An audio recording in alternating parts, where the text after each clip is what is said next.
Insurance po siya, sir, ha, with investment. So, ang insurance coverage po for first 2 years, 121. Then, third year onwards po, 223.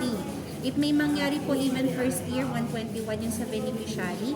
Then if nothing happens, after 2 years, kahit 2 taon pa lang kayo nagtutulog, may 97 ka ng money back. Tapos every 2 years na po yan, even after ng payment, additional po yung 253,000 pagdating niyo po ng 49. Tapos na po yung contract natin. So kung isasabay natin to dun sa taon ng anak ninyo, age ng anak ninyo, by the age of 22, pwedeng nasa college level pa po siya, pwede nyo gamitin to as tuition fee. Then bukod po dito sa amount na to, may dividend pa po tayo. So kung ang dividend po, share ni BDO Life, nasa 4%, 20 years nyo pong nag-ipon, hindi nyo nagalaw, at least may 84,000 pa po kayo. Kung nasa 2% naman po, 72,000. Kung ano man po yung dividend na mag-accumulate or po dyan, ito po yung idadagdag natin doon. Tapos iba pa rin po siya sa 970. So at least plan A nyo po, yung 280 na pinasok ninyo, pag tinotal natin ko lahat, mas malaking bumalik sa inyo, napakinabangan nyo pa siya hanggang mag-49 kasi. Tapos hanggang mag-22 yung anak ninyo. Then if anything happens, during na nagbabayad ka, ay nakakatanggap ka ng ganitong benefits, plan B, mapupunta sa anak mo pa rin yung inipon ninyo. Kahit first year pa lang. Kung i-fifth year naman may mangyari, 234 yung 243 mapupunta sa beneficiary, plus kung ano man po yung dividend na mag-accumulate, waive na yung 3 years of payment, pero ito lahat po included pa rin sa beneficiary. So siya pa rin po makakakuha. Pati si married naman po, no? At least meron lang kayong tabi, sir, bukod sa savings account. Kasi kung ito po nilalagay nyo sa savings Pero ito hindi ba account, hindi na tumano, no, we ma-withdraw withdraw. Yes po. within 20 years? Yes. Kasi sir, meron tayong binabayaran din na insurance. And then, yun nga po, dahil hindi nyo ginamit si insurance, investment side po babagsak. So, 2-in-1 siya, hindi naman siya tapon. Di ba po may insurance naman na ino-offer?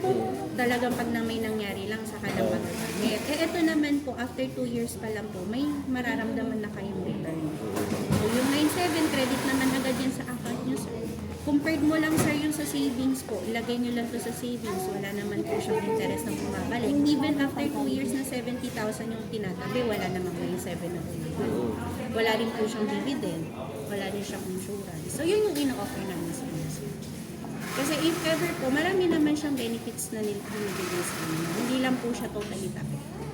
At least from future, ini-expect natin, nagagamitin niyo siya pang future. Yung sa bata, at saka sa inyo. Yearly naman po, sir, 35. Kung gusto niyo every 6 months, pwede rin po, or kayo every 3 months. Kung medyo budgeted po tayo po sa plan. Ito po kasi yung pa-amount na ayaw niyong galawin. Itong 250, makukuha lang to within, sa pag nakatapos na ng 20 years, Yes tama? po, 20th year po. Ito, Tapos, second year pa lang. Tapos na yun, yung insurance. Tapos na po. Yes Tapos na yun. po. Kasi para lang po kayo din yung nag-time deposit. Oo. Pero insurance product po. Okay. Kala ko life talaga eh. Ang tayong lifetime ba? Meron kaming lifetime, sir, kaya lang yung investment side na nasa stocks and market. So, pwedeng tumaas, pwedeng bumaba. Yun, lifetime yun. Kahit kung mag-100 years old ka, insured ka na din. Oo. Ito kasi, sir, guaranteed yung ino-offer namin. Short term lang po siya, 20 years. 20 years. Pero at least, may nararamdaman nyo sa loob ng 20 years yung return. Meron nang bumabalik sa 2 years pa nga lang, meron ka na na-enjoy eh. At least dito, ika 20th year, may lang sa Pinakamababa, 35K. Opo, minimum. Okay. Yung Sige, iba ma'am. nga sir, nagpo-40 year din, para ang tanggap dito 11 plus, 11 okay. years. Pag nag-50 dito, 13 ang nakukuha. Yung iba nag-100 dito 25,000 sir. Hindi mo kikitain yung ganun amount. Actually, sir, advantage nyo yung age. Kasi merong kumukuha sa amin mga 55, 56, even 60 plus, hindi na po sila applicable sa plan. Lalo na meron pa silang mga iniindang maintenance. Eh kayo naman, sir, healthy, bata pa. As much as possible, kaya nyo makapag-start ng ganito. Sige ma'am. Plus, ano mo to, 98 sir, or 80, or 35? Daling ko to, ah. Yan, sir. Ay, mag-start ngayon, sir. At Hindi, least wala explain nga namin kaming sa ano inyo eh, kasi dalawa. bibili kami ng bahay. Ah, Bibili kami ng bahay ngayon.